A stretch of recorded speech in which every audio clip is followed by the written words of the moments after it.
lights went down when you feel lost. Baik Bu, selamat pagi Bu Ervina. Iya, selamat pagi Bu Kori. Iya, bagaimana kabarnya Bu? Baik, Bu Kori gimana? Baik juga Bu. Ini Bu, terima kasih untuk kesediaan Ibu sebagai narasumber untuk wawancara saya kali ini Bu. Saya ingin mendiskusikan tentang bagaimana Ibu mengidentifikasi dan menangani kasus-kasus yang merupakan dilema etika atau bujukan moral di sekolah Ibu. Pertama-tama Bu, boleh saya tanyakan bagaimana Ibu sebagai seorang kepala sekolah mengidentifikasi kasus-kasus yang merupakan dilema etika atau bujukan moral Bu? Ya, jadi terkait dengan dilema etika dan bujukan moral, gitu ya. Ya, jadi dilema etika itu adalah sebuah konflik lah ya, dilema di mana kita harus mengambil keputusan antara dua permasalahan yang sebenarnya dia secara tingkat kebenaran dan lain-lain hampir sama gitu. Jadi kita memang kadang agak sulit untuk menentukan apakah harus ke A atau ke B gitu ya. Jadi itu biasanya memang terkait dengan juga bujukan moral di mana memang ada keterlibatan perasaan ataupun tidak enak gitu ya, tidak enak hati terhadap suatu pihak barangkali gitu ya. Itu kadang-kadang yang membuat kita agak sulit untuk mengambil keputusan dalam hal dilema etika ini. Kira-kira Ibu biasanya bagaimana mengidentifikasi kasusnya tadi Bu? Ya, kalau untuk mengidentifikasi kasusnya biasanya kita memang harus melibatkan pihak-pihak yang terlibat di dalam dilema etika ini gitu kan. Kemudian kita biasanya mempertimbangkan juga bagaimana pendapat dari unsur-unsur yang terlibat, baik misalnya guru di sekolah, orang tua, siswa gitu kan. Jadi kita kadang-kadang ya seperti misalnya kalau kita lihat permasalahan pada siswa gitu kan, yang melanggar peraturan di sekolah. Jadi kita kadang sulit untuk menentukan apakah kita memang tegas untuk melaksanakan sanksi atas disiplin yang dilanggar ataukah kita akan memberikan kesempatan kedua kepada siswa tersebut untuk bisa kembali memperbaiki kesalahan yang dibuatnya gitu. Jadi itu memang pertimbangannya harus melibatkan pihak-pihak terkait seperti tadi guru, orang tua maupun siswanya tersebut ya. Kira-kira Bu, bagaimana Ibu menjalankan pengambilan keputusan di sekolah Ibu, terutama untuk kasus-kasus di mana ada dua kepentingan yang sama-sama benar atau sama-sama mengandung nilai kebajikan? Ya, jadi seperti tadi yang sudah saya sebutkan juga sebelumnya, kalau untuk mengambil keputusan dan menyelesaikan masalahnya, kita memang harus melibatkan pihak-pihak yang terkait tadi gitu, harus meminta pertimbangan, kemudian harus juga mendiskusikan apa kira-kira hal negatif atau hal positif dari masing-masing gitu. Jadi tidak boleh untuk mengambil keputusan secara otoriter, tetapi kita harus tetap melibatkan pihak-pihak yang memang seharusnya dilibatkan dalam hal tersebut gitu. Jadi kalau langkah konkretnya seperti apa Bu kalau mengambil keputusan untuk kasus seperti ini? Biasanya kita harus memulainya dengan mengidentifikasi masalahnya dulu gitu. Jadi kita lihat misalnya lah mungkin barangkali ada permasalahan antara dua orang guru gitu kan terkait dengan sesuatu hal di sekolah gitu. Jadi kita harus memanggil kedua pihak tersebut dulu. Kita harus masing-masing mendengarkan dari si A versi bagaimana, dari si B versinya bagaimana, lalu kita identifikasi, itu kan bagaimana kira-kira kebenaran dari keduanya gitu kan. Lalu ya mencarikan tentunya solusi terbaik gitu. Kalau bisa memang kita tetap harus mengutamakan musyawarah mufakat gitu kan, kemudian ya mengutamakan juga kolaborasi dan kerjasama gitu. Jadi kita memang harus betul-betul mengetahui dulu duduk permasalahannya gitu kira-kira. Oke, baik. Berarti identifikasi kebenaran dulu ya Bu. Iya, itu yang paling penting. Iya. Oke. Untuk ini Bu, hal-hal apa saja yang selama ini Ibu anggap efektif dalam pengambilan keputusan pada kasus dilema etika Bu? Yang paling efektif itu saya rasa memang masalah komunikasinya tadi. Nah, ketika memang kita bisa berkomunikasi secara terbuka dengan pihak-pihak yang terlibat di dalam konflik ataupun dilema etika ini tadi, saya rasa semua pasti ada jalan keluarnya gitu. Asal kita bisa memang memposisikan diri juga memang sebagai penengah gitu, tidak berpihak kepada salah satu pihak juga. Jadi komunikasi yang terbuka saya rasa yang paling penting dalam hal ini. Baik Bu, selama Ibu menjabat sebagai kepala sekolah, hal apa yang menjadi tantangan terbesar dalam pengambilan keputusan terutama untuk kasus dilema etika Bu? Ya, tantangan terbesarnya itu saya rasa itu memang adalah untuk menentukan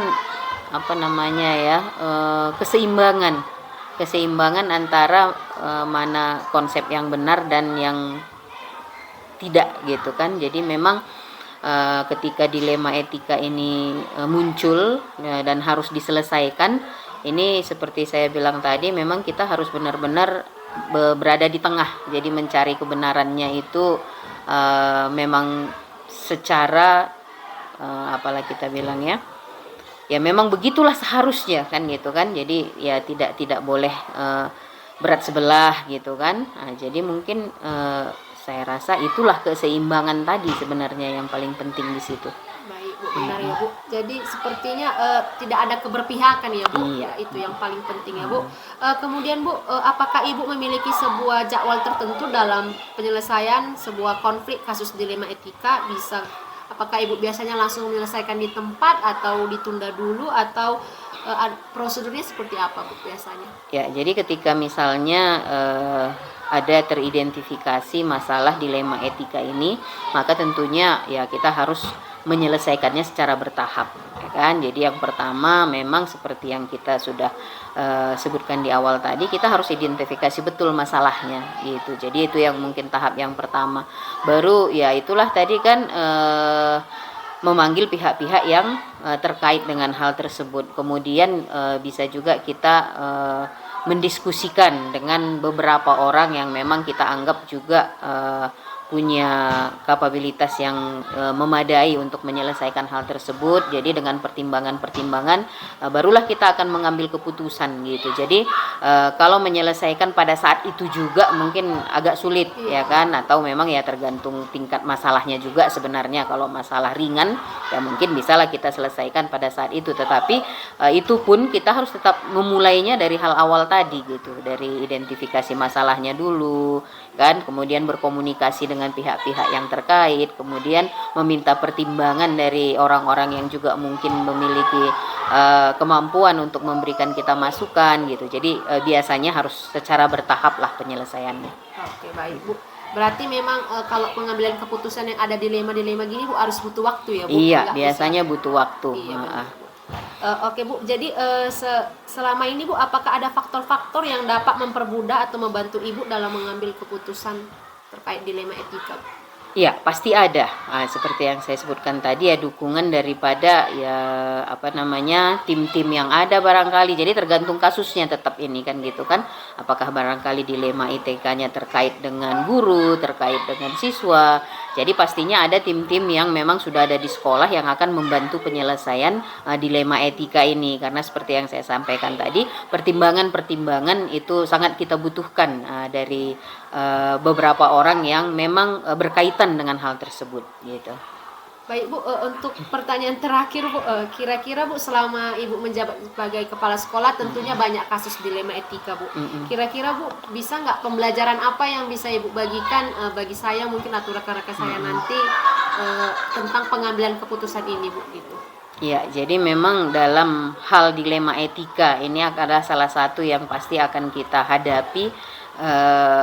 Baik itu misalnya sebagai saya pada posisi kepala sekolah maupun mungkin pada guru juga ya, terkait dengan masalah-masalah siswa gitu ya. Jadi dilema etika ini hal yang paling berat sebenarnya adalah pertimbangan moral tadi gitu. Jadi misalnya lah kalau kita berbicara tentang disiplin guru gitu kan, disiplin kerja guru. Jadi antara menegakkan peraturan dengan mengikutkan perasaan hati gitu kan. Nah, jadi memang dalam hal dilema etika ini kita harus benar-benar berpatokan kepada aturan-aturan yang ada gitu.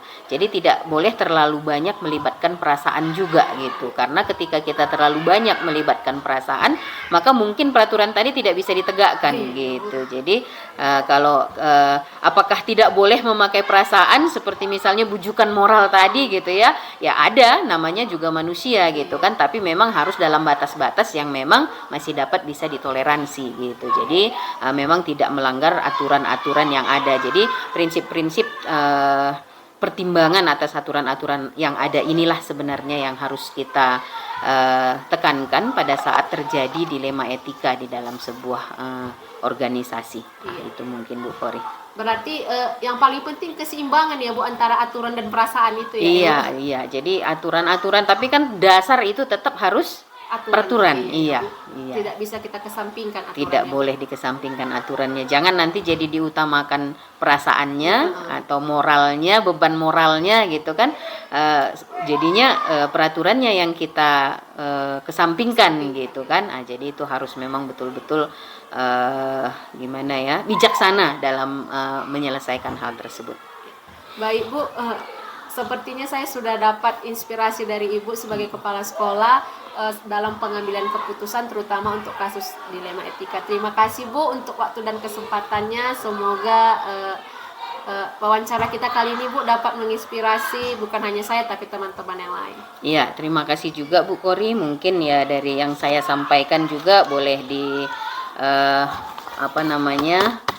dikembangkan lagi lah gitu ya kan, kita cari lagi referensi yang lebih banyak terkait dengan dilema etika dan bujukan moral ini agar mungkin ya bisa kita lebih saling belajar juga ke depannya begitu Bu Kori. Terima kasih Bu, Ya. sampai jumpa Bu. Oke, sama-sama Bu Kori. Selamat pagi Bu Freti. Terima kasih telah meluangkan waktu untuk wawancara ini. Bagaimana kabarnya hari ini Bu? Ya, selamat pagi Bu Kori. Kabarnya hari ini luar biasa sehat ya Bu. Iya Bu. Terima kasih Bu Kori telah mengundang saya. Saya senang bisa berbagi pengalaman bersama dengan Ibu. Iya, iya Bu. Jadi kali ini saya mau wawancara, ingin membahas praktik pengambilan keputusan yang pengalaman Ibu di sekolah, terutama di mana nilai-nilai kebajikan itu saling bersinggungan. Pertama-tama bisa Ibu jelaskan bagaimana proses pengambilan keputusan yang Ibu terapkan di sekolah Ibu? Iya, tentu ya Bu ya, bisa. Kalau di sekolah kami Bu, itu pengambilan keputusan biasanya itu melibatkan beberapa langkah. Yang pertama itu kami terlebih dahulu mengidentifikasi masalah yang ada.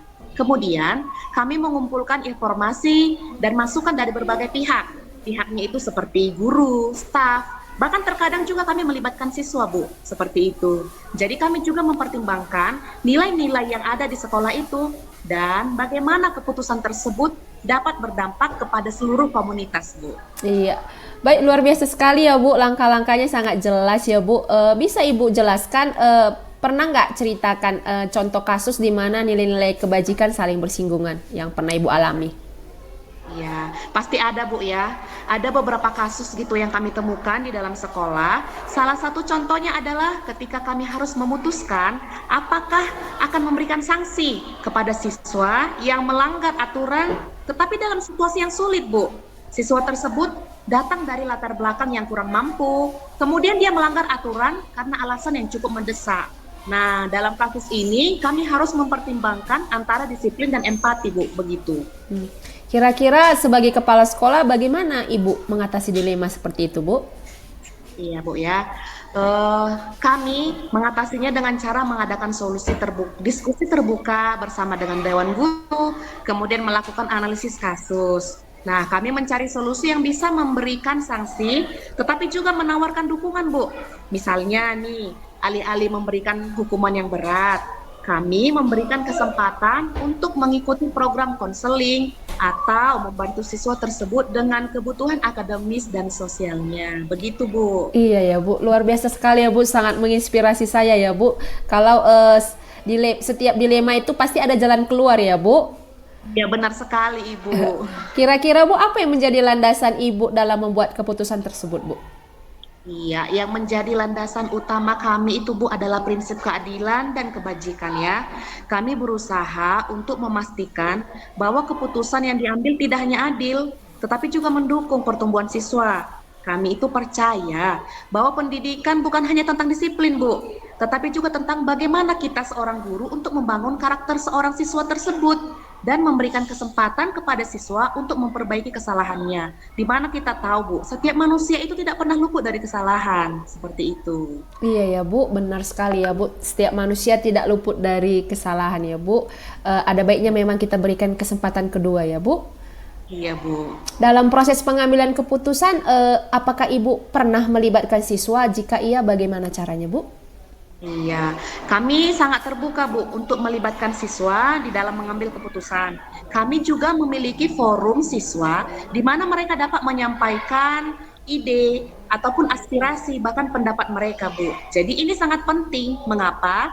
Karena mereka adalah bagian dari komunitas ini dan seringkali memiliki perspektif yang unik tentang masalah yang dihadapi Bu.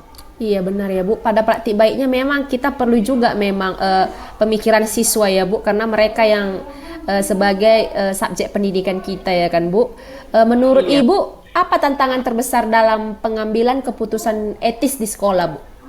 Iya, kalau dikatakan tantangan terbesar Bu ya, itu adalah menemukan keseimbangan antara berbagai nilai dan kepentingan. Kadang-kadang nih Bu, apa yang baik untuk satu individu mungkin tidak baik untuk yang lain, seperti itu. Jadi kami harus selalu ingat bahwa setiap keputusan akan memiliki konsekuensi dan kami harus siap untuk menghadapinya Bu. Iya ya Bu, berarti setiap keputusan walaupun menurut kita yang terbaik tetap ada konsekuensinya ya Bu. Ya, benar sekali Ibu. Menurut Ibu, apakah ada seseorang atau faktor-faktor yang selama ini mempermudah atau membantu Ibu sebagai kepala sekolah dalam pengambilan keputusan, contohnya dalam kasus dilema etika, Bu, kira-kira? Tentu saja ada Bu ya. Ada beberapa faktor dan individu yang sangat membantu saya dalam pengambilan keputusan terkait dilema etika. Yang pertama itu adalah tim manajemen sekolah Bu, yaitu terdiri dari wakil kepala sekolah, koordinator, mata pelajaran, dan beberapa guru senior Bu. Mereka itu sangat membantu saya seperti itu Bu. Kemudian mereka memberikan perspektif yang beragam, ada masukan yang berharga ketika menghadapi situasi yang sulit. Itu yang pertama. Kemudian yang kedua ada juga dukungan yang datangnya dari orang tua dan komunitas Bu. Dukungan dari orang tua dan komunitas ini juga sangat penting. Mengapa? Karena mereka memberikan perspektif dan sudut pandang orang tua, masyarakat yang membantu dalam memahami dampak dari keputusan yang diambil. Kemudian yang terakhir juga kami mengambil berdasarkan pengalaman pribadi Bu. Pengalaman bertahun-tahun itu dalam bidang pendidikan juga sangat membantu. Setiap kasus yang dihadapi sebelumnya memberikan pembelajaran yang berharga dan meningkatkan kemampuan dalam mengidentifikasi dan menangani dilema etika, Bu. Iya ya Bu. Ya, Iya. Jadi berarti pengambilan keputusan ini nggak bisa kita sendiri ya Bu. Banyak faktor-faktor Iya, yang Bu. membantu kita ya Bu. harus dari berbagai pihak, Bu. Iya, kerjasama kolaborasi penting berarti ya Bu. Benar sekali, Ibu. Baik Ibu Fretty, kira-kira Bu dari semua hal yang sudah Ibu sampaikan, pembelajaran apa yang dapat Ibu petik dari pengalaman Anda dalam mengambil keputusan dilema etika Bu? Iya, ada pembelajaran penting ya Bu ya, yang saya petik dari pengalaman pengambilan keputusan dilema etika itu. Yang pertama itu adalah dialog dan kolaborasi, seperti kita katakan tadi Bu. Menghadapi dilema etika ini memang memerlukan keterlibatan berbagai pihak, dialog terbuka, kolaborasi dengan tim manajemen guru dan orang tua, serta siswa itu sangat penting sekali Ibu. Untuk apa? Untuk mendapatkan perspektif yang komprehensif dan membuat keputusan yang adil. Kemudian, yang kedua itu kami mengutamakan nilai-nilai inti Bu. Mengapa? Selalu berpegang pada nilai-nilai inti seperti kejujuran, keadilan, empati, tanggung jawab. Itu semua menjaga konsistensi dalam pengambilan keputusan dan memastikan bahwa keputusan tersebut selaras dengan visi misi yang ada di sekolah tersebut, Bu. Kemudian yang ketiga itu adalah belajar dari pengalaman ya Bu ya, karena kita manusia itu selalu belajar dari pengalaman. Jadi setiap keputusan baik yang berhasil maupun tidak memberikan pembelajaran yang berharga. Refleksi, evaluasi setelah setiap kasus membantu dan meningkatkan proses pengambilan keputusan itu di masa mendatang Bu. Oke Bu, baik, luar biasa sekali ya Bu, pengalaman Ibu sebagai kepala sekolah dalam pengambilan keputusan ini tentu saja Bu menjadi pembelajaran baru bagi saya. Terima kasih banyak kepada Ibu Preti atas wawancaranya yang sangat berharga. Semoga informasi ini dapat membantu dalam memahami praktik pengambilan keputusan di sekolah, dapat menjadi informasi baru bagi saya dan rekan-rekan guru lainnya mungkin ya Bu. Ya Bu. Iya, baik Bu. Terima kasih Bu. Saya pikir sekian wawancara dari saya. Terima kasih waktu dan kesempatannya. Salam sehat selalu buat Ibu Preti. Iya, terima kasih Ibu. Saya juga senang Bu bisa berbagi informasi kepada Ibu dan orang lain Ibu. Iya, terima kasih banyak Bu Petri. Sama-sama Ibu.